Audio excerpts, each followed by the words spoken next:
The cavernous hall of the Metropolitan Museum of Art was a sea of shimmering gowns and tailored tuxedos, a living constellation of New York's elite.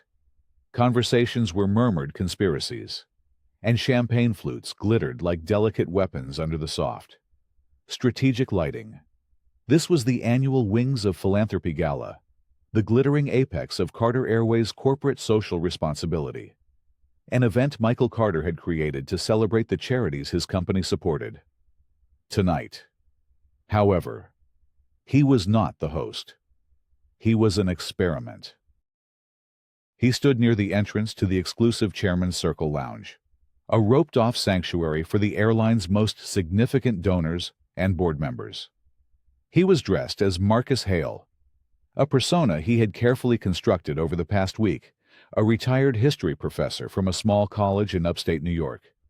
His suit was a size too large, the fabric a dull polyester blend that absorbed the light instead of reflecting it.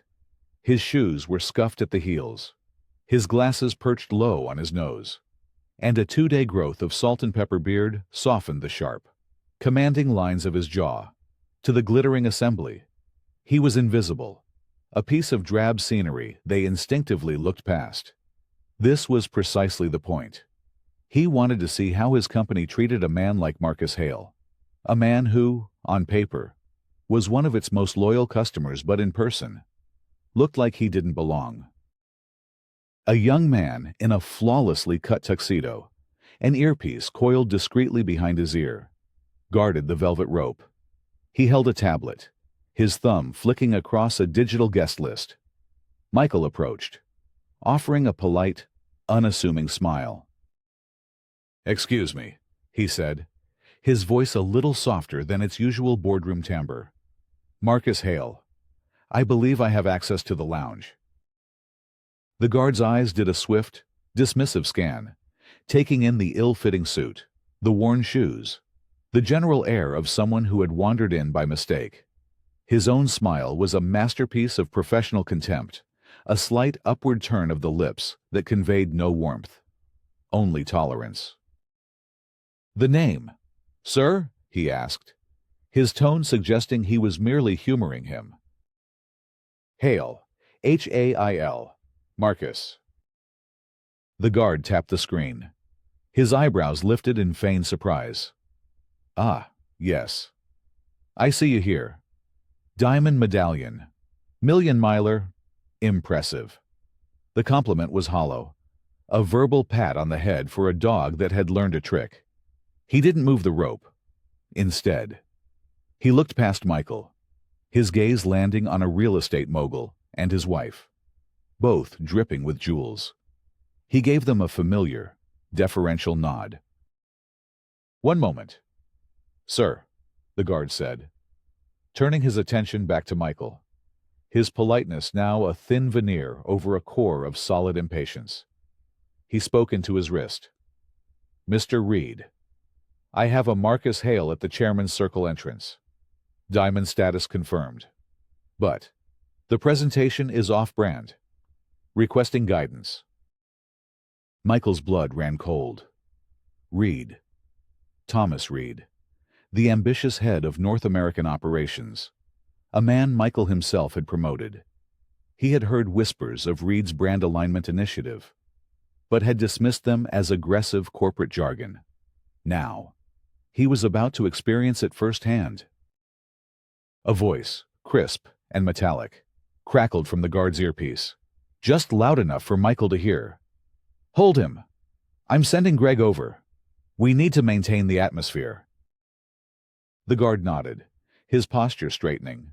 He looked at Michael with renewed authority, as if he had just been deputized by a higher power. "Sir, we'll need you to step aside for a moment. We're just conducting some additional verification." The lie was so smooth, so practiced. It was almost elegant. A few people in the queue behind Michael began to murmur.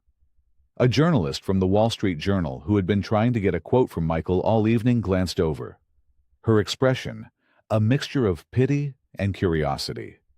The public nature of the stop was no accident. It was a demonstration.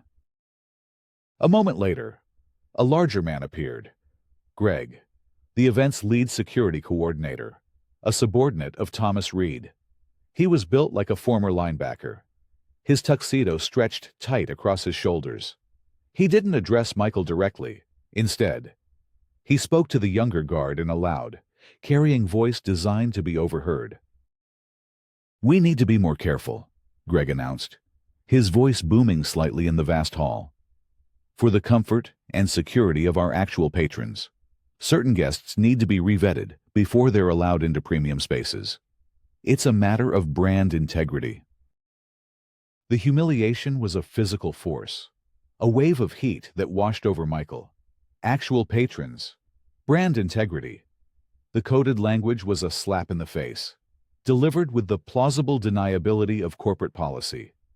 The journalist was now openly taking notes. A rival airline executive standing nearby smirked, savoring the small, delicious drama of a competitor's misstep. They all saw a middle-aged black man in a cheap suit being gently, but firmly, put in his place. They saw a nobody who had overreached. Michael stood there, his face a mask of placid neutrality. He gave a slight, patient nod, as if this were all a perfectly understandable misunderstanding. He didn't argue. He didn't raise his voice. He didn't flash the custom-made Patek Philippe hidden under his frayed sleeve, or utter the three words that would have vaporized these men's careers. "I'm Michael Carter." To do so would be to end the experiment. He needed to see how deep the rot went. But beneath the calm exterior, a cold, controlled fury was taking root. It was an old anger, a familiar ghost that had slept for 30 years. As Greg's condescending words echoed in the marble hall, the shimmering gala dissolved, and Michael was no longer a 50-year-old billionaire. He was 10 years old, standing on a cracked sidewalk in Harlem, the air thick with the smell of hot asphalt and summer rain. He was watching his father, David Carter, a proud, powerful man with hands calloused from a lifetime of fixing engines, being escorted out of the factory gates by 2 security guards. His father wasn't in handcuffs, but he might as well have been.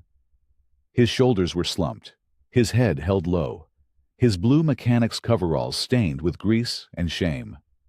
A white manager, a man named Henderson, who had always looked at his father with a particular kind of disdain, stood at the gate, arms crossed, a smug little smile playing on his lips. His father had been accused of stealing tools. It was a lie, a petty act of revenge from a manager who couldn't stand that a black man, with only a high school diploma, knew more about the machinery than he did. David Carter could diagnose an engine's problem by the rhythm of its cough. Henderson couldn't change a spark plug, but Henderson had the power. They hadn't just fired him.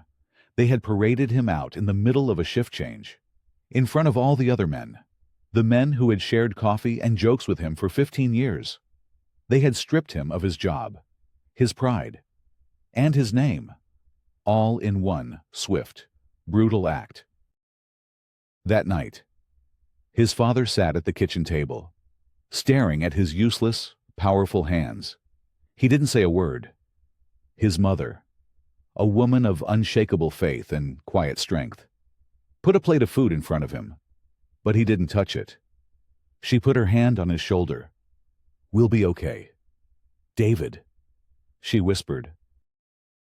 Young Michael had stood in the doorway, his heart a tight, painful knot in his chest. He saw the injustice, the sheer, crushing unfairness of it. It wasn't about the tools. It was about making his father feel small. It was about reminding him of his place. That night, a vow was forged in the soul of a 10-year-old boy. He would never be powerless. He would build something so big, so strong, that no one could ever again humiliate a Carter. He would build a world where a man's worth was measured by the content of his character and the skill in his hands, not the color of his skin or the opinion of a petty tyrant. Now, standing in the opulent splendor of the Met, That vow echoed back to him with the force of a thunderclap. The security coordinator's words, "For the comfort and security of our actual patrons," were just Henderson's smug smile dressed up in corporate language. The calculated, public shaming was the same. The underlying message was identical. You do not belong. Michael's calm demeanor wasn't weakness. It was the icy control he had learned that day on the sidewalk in Harlem. It was a mask for a cold, deep fury forged in the crucible of his family's pain. This wasn't just about a flawed customer service protocol anymore. This was about his father. It was about reclaiming the dignity his family had been denied. He gave Greg a final, unreadable look, then turned and walked away from the velvet rope, melting back into the anonymous crowd. He found a quiet alcove near a darkened exhibit of ancient pottery. He pulled a small, worn leather notebook and a simple pen from his pocket. The pen's scratch across the page was the only sound betraying his tightly coiled anger. Event WOP. Gala. Subject Marcus Hale. Denied entry to Chairman's Lounge by Security Coordinator, Greg Subordinate of T. Reed. Reason given, revetting for comfort of actual patrons. Public humiliation. Intentional. He paused, then added another line. A connection only he could understand. Same as Henderson, same smile. He closed the notebook. The experiment was over. The investigation was about to begin. Thomas Reed had made a grave mistake. He had not just insulted a customer. He had awakened a ghost. And that ghost was coming for him. The next morning, the persona of Marcus Hale was gone, shed like a snake's skin. Michael Carter sat in his true office, a sprawling corner suite on the 58th floor of a Chicago skyscraper that offered a god's-eye view of plains arcing over Lake Michigan. The wrinkled suit was replaced by a bespoke navy one, the scuffed shoes by hand-stitched Oxfords that gleamed under the recessed lighting, but the cold resolve in his eyes remained. Across the expansive mahogany desk sat Linda Barrett, his chief operating officer. She was the first person he'd ever hired, his partner from the days of 2 leased planes and a folding table in a rented hangar. Her silver hair was cut in a sharp, no-nonsense bob, and her gaze missed nothing. She was the company's heart and its conscience, the only person who could tell him he was wrong and make him listen. He had recounted the events of the gala, his voice flat and devoid of emotion, letting the facts speak for themselves.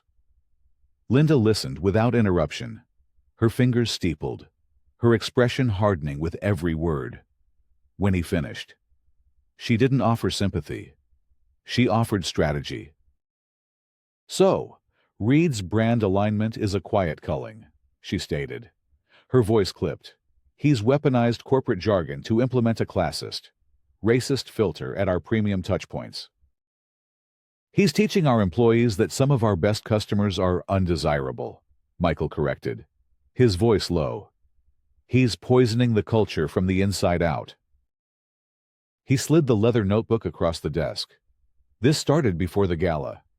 I've been traveling as Marcus for 2 weeks. This book is full of what I've seen."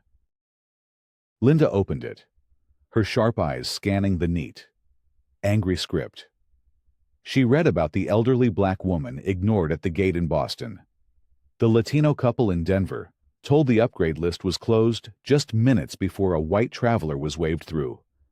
With each entry, a grim picture emerged not of isolated incidents or rogue employees, but of a coordinated, systemic pattern of discrimination.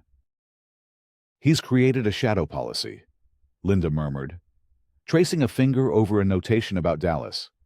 "And he's emboldened people like Karen Holt, the lounge manager, to enforce it."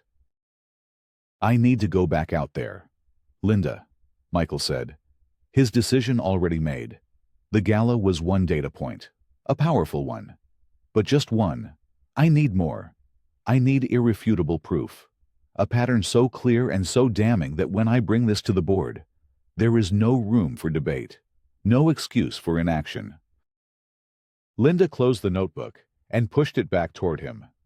You know what they'll say. Larson will talk about protecting the brand's aspirational quality. The finance guys will worry about the cost of a full-scale retraining. They'll want to handle it quietly, fire a few low-level people, and issue a press release. I'm not interested in a press release, Michael said, his gaze fixed on the planes outside. I'm interested in justice. The kind my father never got. For the first time, a flicker of concern crossed Linda's face. Michael, this is about the company, not about Henderson. It's about both, he replied softly. It's always been about both. He stood and walked to the window, watching a Carter Airways jet lift gracefully from the tarmac at O'Hare. This airline was built on the promise that everyone who flies with us is treated with dignity. Not because of the suit they wear or the briefcase they carry, but because they are human beings. We sold that promise, and, somewhere along the line, people like Reed decided it was a commodity to be withheld from those they deemed unworthy. He turned back to her, his quiet fury now channeled into a clear, sharp-edged plan. I need you to dig from the inside. I want every memo, every email, every training manual Reed has issued in the last 18 months. I want you to pull the data on every passenger who has been manually flagged for additional verification. Cross-reference it with demographics, loyalty status, everything. I want the numbers to scream what I've seen with my own eyes. Linda nodded, already mentally outlining the data queries. And you. I'm going back to being Marcus Hale, Michael said, a grim determination settling over him.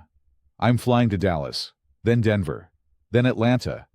I'll sit in the back of the plane. I'll wait in the long lines. And I'll fill this notebook.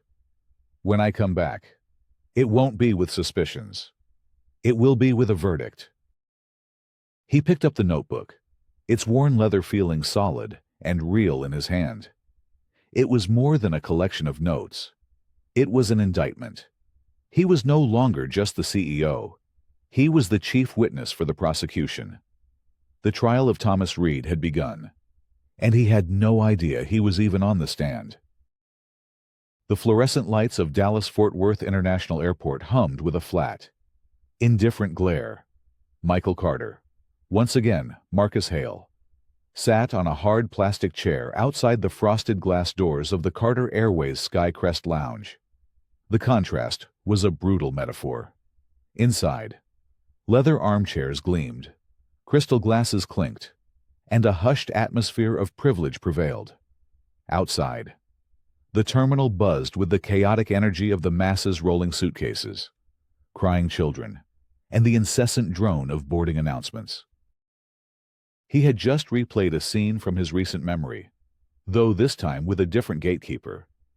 He had presented his diamond card to the lounge manager, a woman named Karen Holt, whose name tag was as crisp as her insincere smile. She had barely glanced at the black and silver rectangle that symbolized over 1 million miles of loyalty. Her eyes had flicked from the card to his wrinkled shirt, his scuffed shoes, his untidy beard. "I'm sorry, sir," she had said, her tone dripping with practiced condescension. "This lounge is not for people like you. We have to protect the brand. If we let in anyone who waves a card, it wouldn't look right. This space is reserved for our real premium passengers." She pushed the card back across the counter. "Please wait outside where you belong." The words were a direct echo of the humiliation at the gala, but blunter, stripped of the pretense of corporate politeness. Michael had simply nodded, picked up his card, and walked away. Just as he took his seat, he watched a white man in a charcoal blazer and a designer briefcase walk up to the same counter. Karen Holt's face transformed. Her cold dismissal melted into a warm, welcoming smile. "Welcome back, Mr. Cole," she cooed.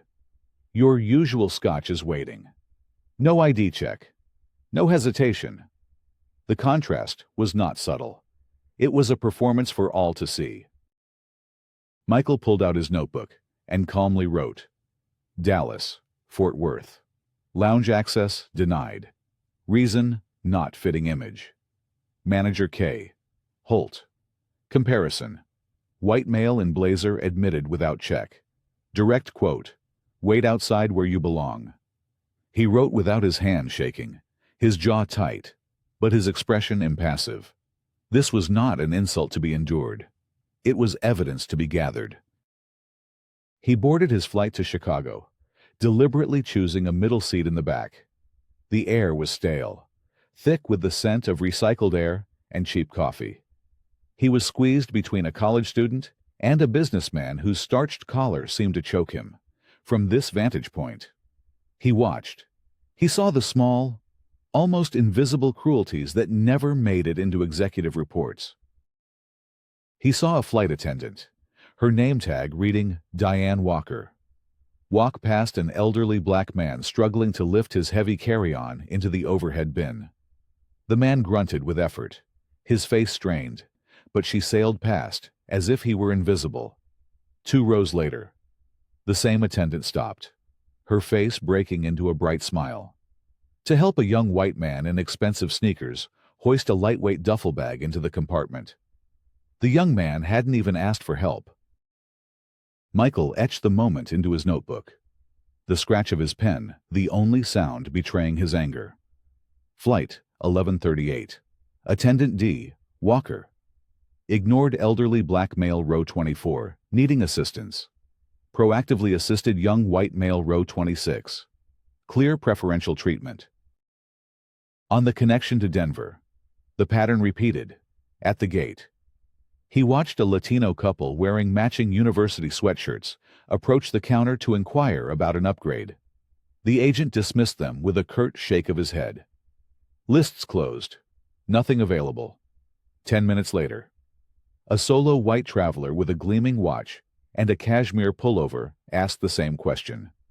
The agent's demeanor changed instantly. He typed furiously, smiled, and handed the man a new boarding pass for seat 2A. We found something for you, sir. Denver Gate, C22. Agent T. Miller. Latino couple denied upgrade, list closed. Solo white male granted upgrade 10 mins later. Same status tier. The notebook was filling up, becoming a ledger of 1,000 tiny betrayals. Each evening, in the sterile anonymity of a mid-range airport hotel, he would spread the pages across the cheap laminate desk, the thread connecting Dallas, Boston, Chicago, and Denver was unmistakable. It was a culture that rewarded those who looked the part and punished those who didn't. His airline, the one he had built on a foundation of respect, was actively devaluing its own customers based on the most superficial of prejudices. His journey was taking a toll. The constant observation, the forced invisibility, the steady diet of slights and indignities it was wearing on him. He felt the phantom shame his father must have felt, the slow, burning anger of being judged unworthy. He found himself looking at his own reflection in hotel windows and seeing Marcus Hale, the tired, overlooked professor, more clearly than Michael Carter, the powerful CEO. The breaking point. The piece of evidence that transformed the investigation from a collection of observations into a criminal case, came on a late-night flight from Los Angeles back to Chicago. He was in a back row seat near the galley, the drone of the engines a monotonous hum. The flight attendant from the Denver incident, Diane Walker, slid into the aisle seat beside him. She was off duty, wearing jeans and a Carter Airways hoodie, her thumbs flying across her phone screen. Michael feigned sleep, turning slightly toward the window, but the phone's glow illuminated the cabin's darkness. He saw the name at the top of the text thread, Thomas Reed. His breath caught in his throat. He watched, motionless, as her message appeared on the screen. Diane, some guy, caused a scene at ATL Lounge. Looked like a professor. kept insisting he was Diamond. Sarah made him wait outside. We flagged him, per protocol. Michael's heart pounded against his ribs. Protocol. There it was. The word that proved this was organized. A reply from Reed appeared almost instantly. Read good. Watch for similar behavior at LAX. Same protocol. Protect the brand. Diane already handled one here. Flagged him in the system. Re-verify ID at check-in. Maybe a random security check if needed. Reed. You know the drill. Diane sent a thumbs-up emoji and put her phone away. Michael sat frozen. The conversation seared into his memory. This was the smoking gun. This wasn't unconscious bias.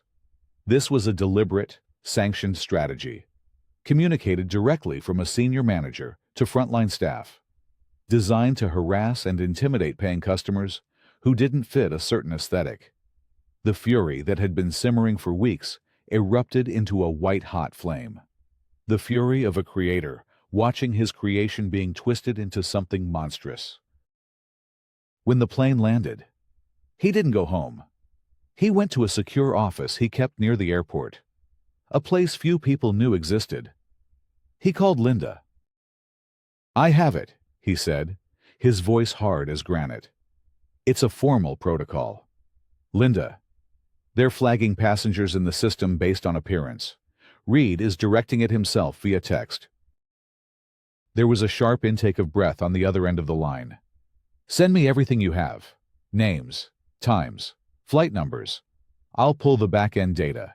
If they're creating flags in the system, there will be a digital footprint. For hours, they worked in parallel. Michael transcribing his notes and the text conversation. Linda diving deep into the airline servers. Just after 3 a.m., an encrypted file arrived in Michael's inbox. It was a spreadsheet. On it were over 200 names, all flagged for discretionary verification in the past year. Beside each name were columns for flight routes, loyalty status, and employee ID of the flagger. The last column, added by Linda, contained demographic data pulled from their frequent flyer database. The numbers were sickeningly clear. 82% of the flagged passengers were people of color. They were Diamond and Platinum members, doctors and lawyers, small business owners and retired grandparents. Their only crime was not looking like they belonged in a luxury car commercial.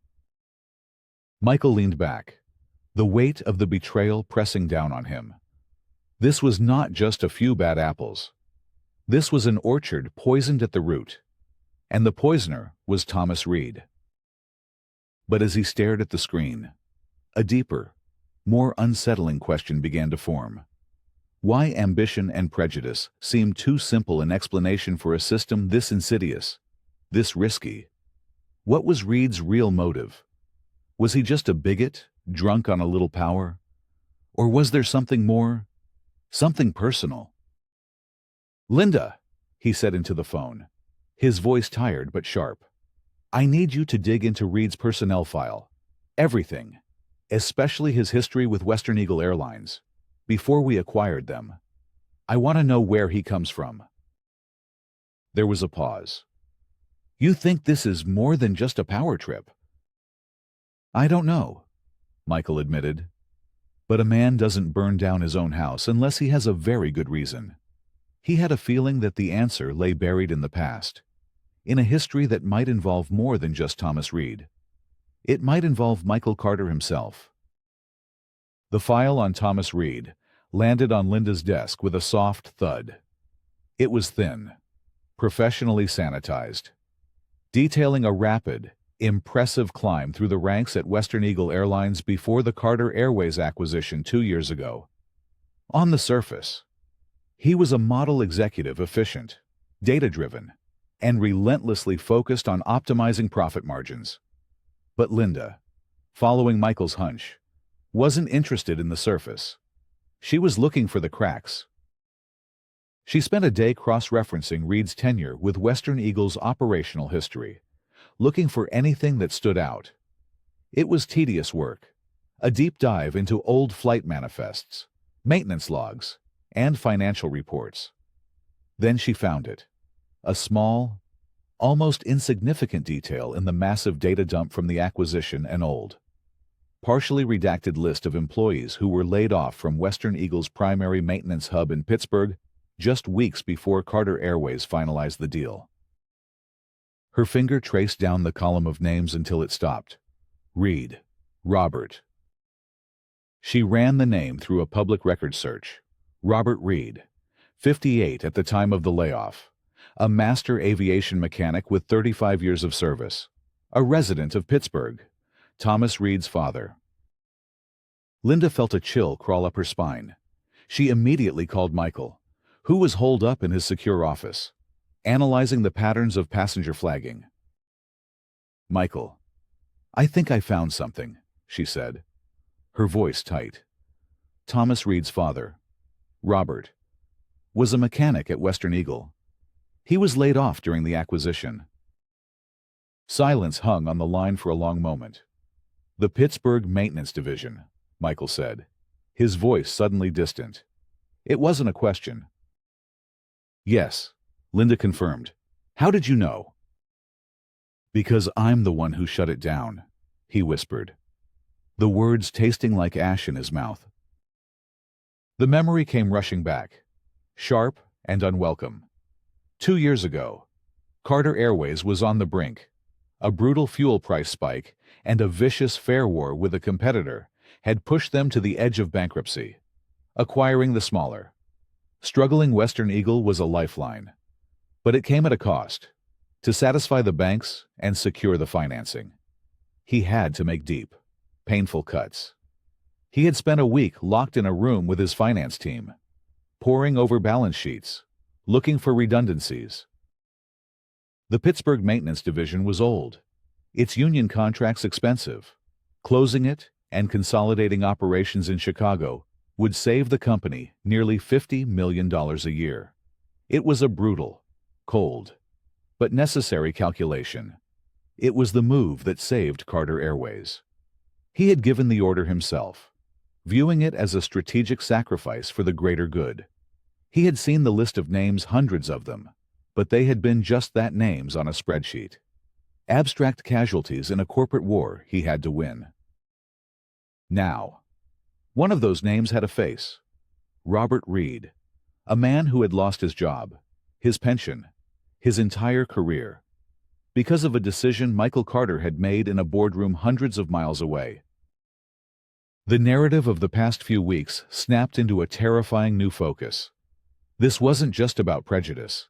This wasn't just about ambition. This was about revenge. "Linda, I need more," Michael urged, his mind racing. "Find out what happened to Robert Reed after the layoff. I need to know the whole story." Linda's investigation shifted from corporate records to human ones. She hired a private investigator in Pittsburgh, a discreet professional who specialized in quiet, sensitive inquiries. The report came back 2 days later, and it was devastating. Robert Reed, after being laid off just a few years shy of retirement, had lost his full pension. He had searched for other work, but at 58, with his specialized skills, no one would hire him. He had spiraled into a deep depression, his pride shattered. He lost his house. His health failed. 18 months after Michael Carter signed the order that closed the Pittsburgh hub, Robert Reed died of a heart attack. The doctor's report cited stress as a significant contributing factor. He died a broken man, convinced he had been thrown away like a piece of old machinery. Michael read the investigator's report, his hands trembling slightly. He saw a photo of Robert Reed, a man with kind eyes and grease-stained fingernails, standing proudly next to an airplane engine. He looked like his own father. The pieces clicked into place with horrifying clarity. Thomas Reed didn't just resent Michael Carter for firing his father. He blamed him for his death. He saw Michael not as a savvy CEO making a tough choice, but as a callous corporate executioner who had destroyed his family for a few points on a stock chart. And Reed's revenge was a work of diabolical genius. He couldn't attack Michael's finances or his market share.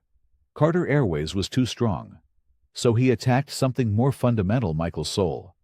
He attacked the very principle of dignity that Michael had built the airline to champion. The Brand Alignment Initiative was a twisted masterpiece of personal vengeance.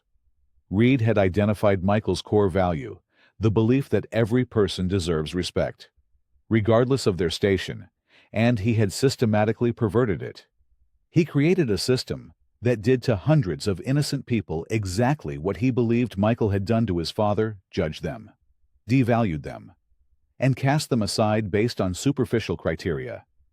He was making Michael's company into a mirror of Michael's own perceived sins. He was rotting it from the inside out, turning Michael's legacy into a monument of the very hypocrisy he despised. Michael felt a wave of nausea. He was no longer the righteous avenger uncovering a secret injustice. He was a part of the story, the unwitting antagonist in Thomas Reed's tragedy.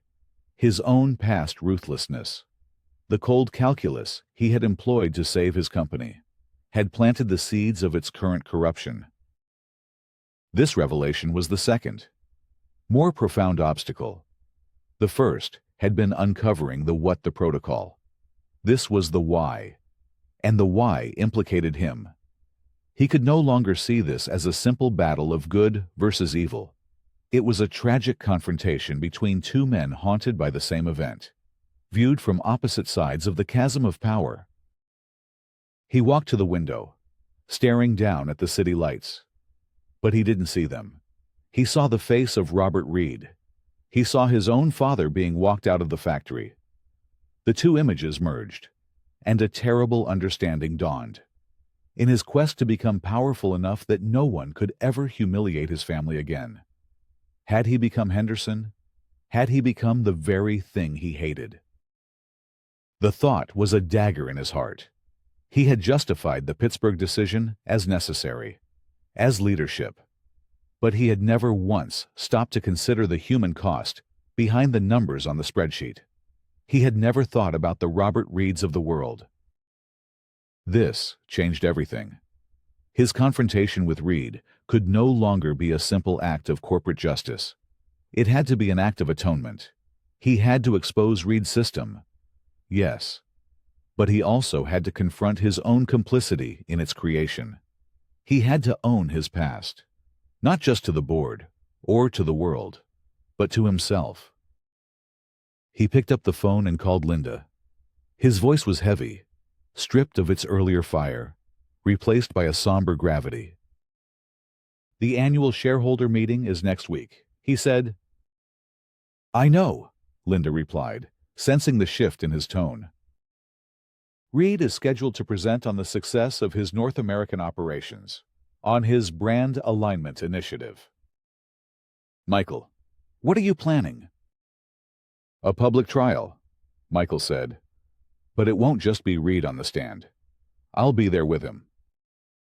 The stage was set for a confrontation far more complex and dangerous than he had ever imagined. It was a battle for the soul of his company, but it had also become a battle for his own. The grand ballroom of the Chicago Hilton was a theater of corporate power. Hundreds of shareholders, analysts, and journalists filled the tiered seats, their faces illuminated by the glow of laptops and the massive screens flanking the stage. The Carter Airways annual shareholder meeting was being live-streamed to thousands more. A carefully choreographed performance of success and forward-looking optimism. On stage, Thomas Reed was at the height of his power, dressed in a perfectly tailored Italian suit. He moved with the easy confidence of a man who knew he was winning. He was delivering a presentation on his Brand Alignment Initiative, using sleek charts and glowing statistics to paint a picture of enhanced customer satisfaction and increased revenue in premium cabins. He spoke the language of modern business with fluent, empty precision, using terms like synergizing brand optics and curating the passenger experience. By ensuring a consistent, High-quality atmosphere in our premium spaces, Reed explained, a confident smile on his face. We are protecting the brand's aspirational quality, something our traditional clientele not only appreciates, but demands. It was a masterclass in deception. He was openly describing his discriminatory protocol as a successful business strategy, and the room was eating it up. The shareholders, seeing only the upward trend of the revenue charts, nodded in approval. Michael Carter watched from the back of the room, a ghost in the machine. He was dressed again as Marcus Hale, the anonymous professor, his simple clothes a stark contrast to the sea of expensive suits. He felt the familiar weight of the leather notebook in his jacket pocket. He was not on the official agenda. No one knew he was even in the building. Linda sat in the front row, a stoic expression on her face, the only person in the room who knew what was about to happen. When Reed finished his presentation, the room erupted in applause. The company chairman, a genial man named Arthur Vance, stepped to the podium. An outstanding report. Thomas, truly impressive work. We will now open the floor for a brief Q&A. This was the moment. Michael felt a tremor of adrenaline, the kind he hadn't felt since the early days when everything was on the line. He walked calmly down the aisle to one of the public microphones set up for shareholder questions. A few people glanced at him, their expressions ranging from curiosity to annoyance at the shabby figure disrupting the corporate perfection. He waited as a portfolio manager asked a predictable question about stock buybacks. Then, it was his turn. He stepped up to the mic, the warmth of the spotlight on his face. "Mr. Reed," he began, his voice steady and clear, carrying through the ballroom sound system. "My name is Marcus Hale. I'm a longtime customer. A million-miler. In fact." On stage, Reed's smile tightened almost imperceptibly. He looked down from his elevated position, his gaze the very definition of condescension. "Thank you for your loyalty. Mr. Hale, what is your question?" "My question is about the company's founding principles." Michael said, "I was always under the impression that Carter Airways was built on the idea that every passenger deserves dignity and respect. How does your brand alignment initiative, which seems to judge passengers by their appearance, align with that core value?"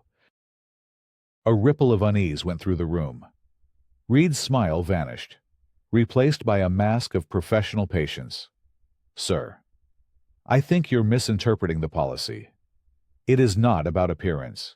It is about ensuring a secure and comfortable environment for everyone. We treat all our passengers with the utmost respect." "Do you?" Michael pressed, his voice gaining strength. "Do you call it respect when a lounge manager in Dallas tells a Diamond member he should wait outside where you belong because his shirt is wrinkled? Do you call it respect when a gate agent in Denver denies a Latino couple an upgrade, only to give it to a white man minutes later? Is it respect to have your employees secretly flag paying customers in the system for random security checks because they don't look premium enough?" The room was now utterly silent. Every eye was on the stage. Then back to the man at the microphone. Reed's face had gone pale. He recognized the specific examples. He knew this was not a random complaint. "Sir, if you have a specific grievance, I suggest you take it up with customer service," Reed said, trying to regain control. "This is not the proper forum." "I think it's the perfect forum," Michael countered, his voice ringing with authority. "Because I am not just a customer, and this is not just a grievance." He reached up and took off the glasses. He ran a hand through his hair, pushing it back from his forehead. He straightened his posture, and in an instant, the slump-shouldered professor vanished, replaced by the commanding presence of a CEO. A wave of gasps and murmurs swept through the ballroom as people recognized him. The live stream camera zoomed in on his face. "My name is Michael Carter," he announced, his voice now booming with its natural power. "And for the past month, I have been flying on my own airline, living the curated passenger experience that Mr. Reed has designed." He pulled the notebook from his pocket and held it up. "And I have to tell you, Thomas, it's not very aspirational." Pandemonium erupted. Journalists were on their feet, cameras flashing. Shareholders were turning to each other in disbelief. On stage, Reed looked like he had been struck by lightning. Arthur Vance, the chairman, stood frozen, his mouth agape. Michael projected the contents of his investigation onto the massive screens behind Reed, the text messages between Reed and Diane Walker, the damning statistics on passenger flagging, the internal memos with their coded language. He presented his evidence to the shareholders, the media, and the world. The confrontation was no longer behind closed doors. It was a public trial, and the verdict was being rendered in real time. "This initiative," Michael declared, his eyes locked on Reed, "is not about brand alignment. It is a cancer of prejudice and elitism that has been systematically injected into the culture of this company. It is a betrayal of our customers, our employees, and every value we claim to stand for." Reed, cornered and exposed, his career evaporating before his eyes, fought back with the only weapon he had left. He saw his one, desperate chance to reframe the narrative, to pull Michael down into the mud with him. "Values," Reed snarled, his voice trembling with a rage that was no longer hidden. He strode to the podium, grabbing the microphone. "You want to talk about values, Michael?" He turned to the stunned audience. "This man stands here and preaches about dignity and respect. Let me tell you about his dignity. Let me tell you about the acquisition of Western Eagle Airlines." The climax had reached its own shocking twist. "He talks about my initiative." Reed's voice cracked with emotion. "But he doesn't tell you about the one that saved this company by destroying hundreds of lives. He shut down an entire maintenance division in Pittsburgh to please his bankers. Hundreds of loyal employees were thrown out like trash, just a few years from retirement." He pointed a shaking finger at Michael. "My father was one of those men, Robert Reed, a master mechanic with 35 years of service. Your tough decision cost him his pension, his house, and his life. He died a broken man because this company, because Michael Carter, decided he was an acceptable loss on a balance sheet. So don't you dare talk to me about dignity." He pulled a document from his jacket pocket, a copy of an old internal memo. "And here's the proof that it wasn't just a tough decision. It was a ruthless one. This is a memo from Michael Carter, ordering his team to use a legal loophole to invalidate the union's severance agreement. He didn't just fire them. He made sure they left with as little as possible. That is his legacy. That is the soul of Carter Airways." The ballroom was in an uproar. The revelation hung in the air, thick and poisonous. Michael stood at the microphone, the spotlight feeling like an interrogator's lamp.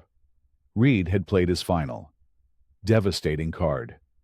He had complicated the narrative, transforming Michael from a righteous hero into a flawed hypocrite.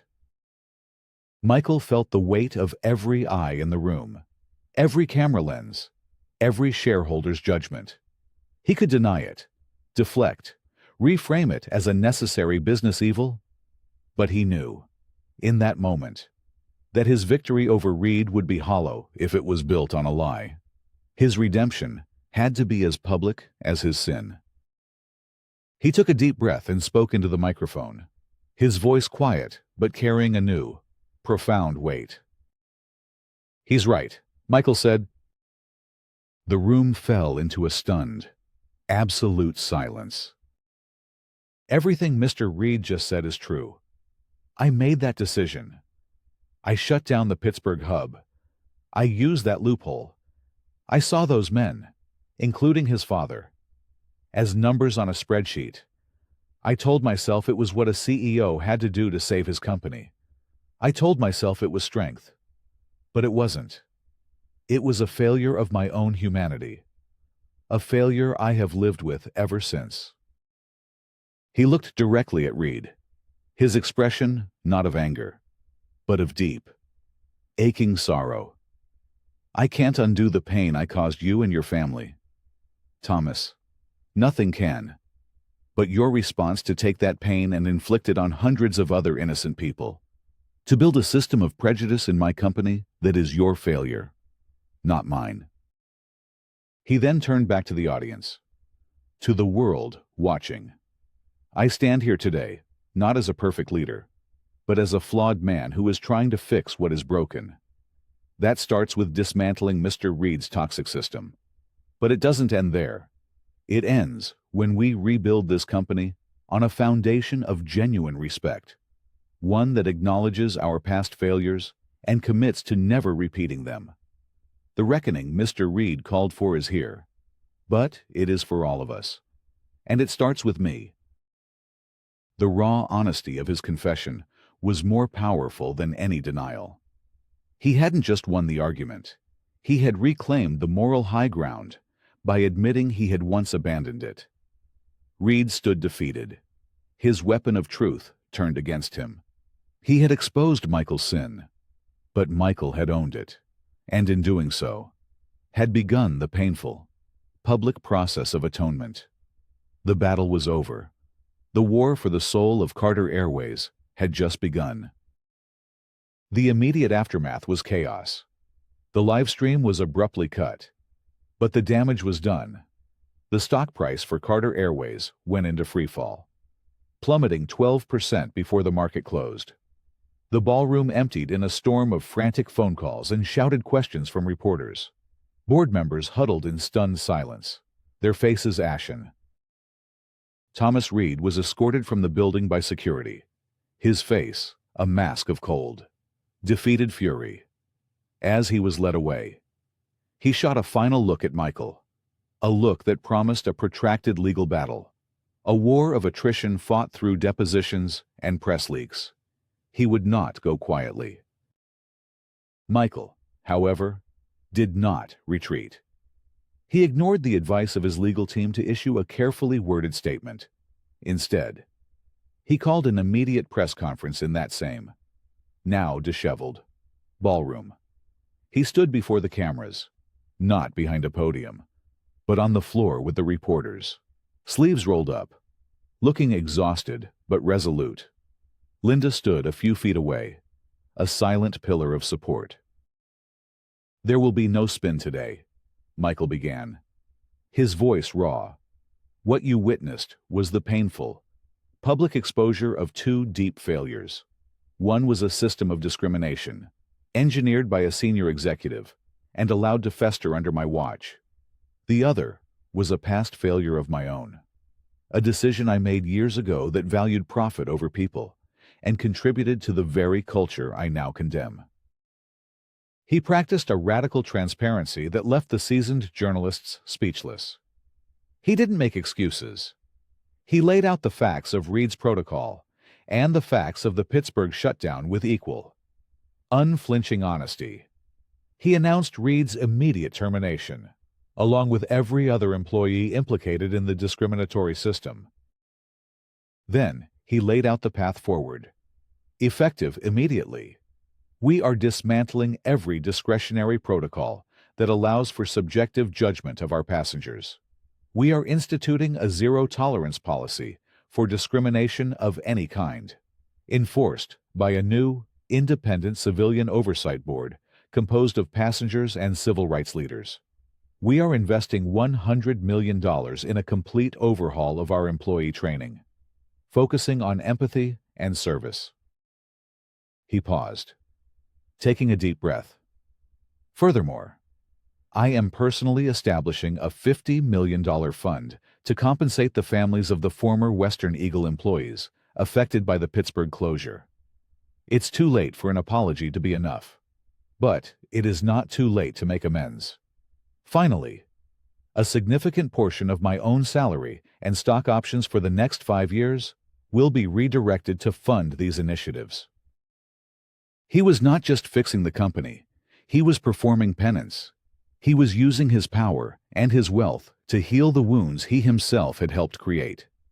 The press conference ended, not with the usual flurry of shouted questions, but with a moment of stunned respect. Michael Carter had taken a corporate catastrophe and turned it into a moment of profound moral reckoning. 6 months later, the turbulence had subsided. The company had stabilized, battered but not broken. The stock had slowly recovered as customers responded to the genuine and visible changes.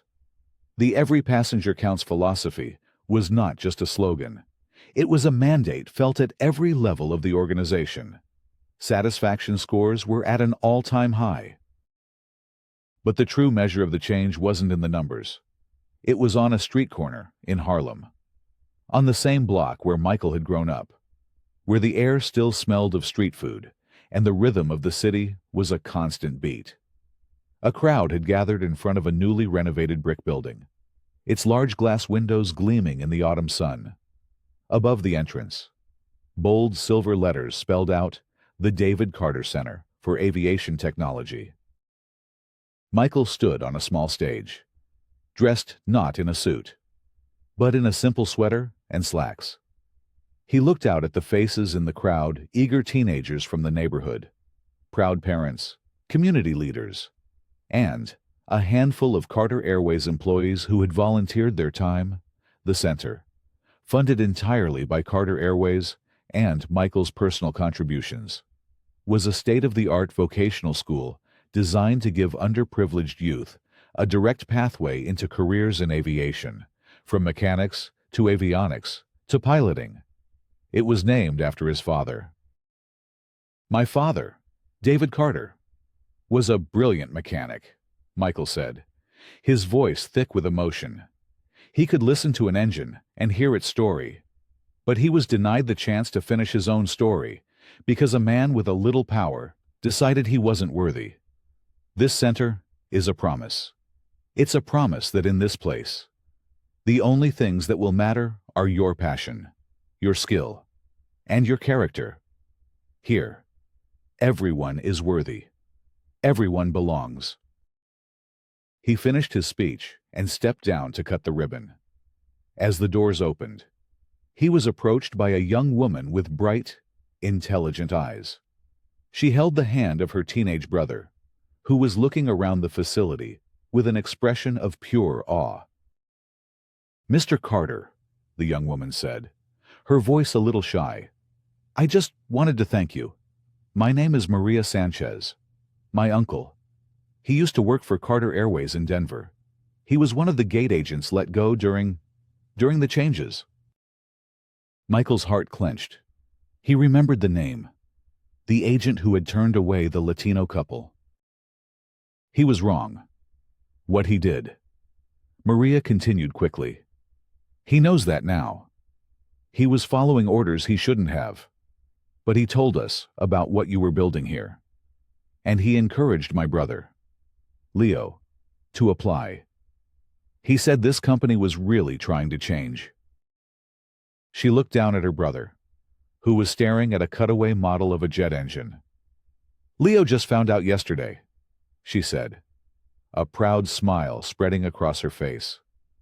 He's the first recipient of the David Carter Memorial Scholarship. Michael looked at the boy, Leo, whose eyes were shining with a future he could now see, a future of flight and possibility.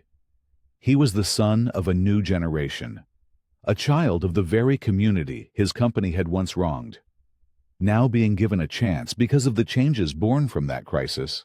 It was a perfect, poignant circle of redemption.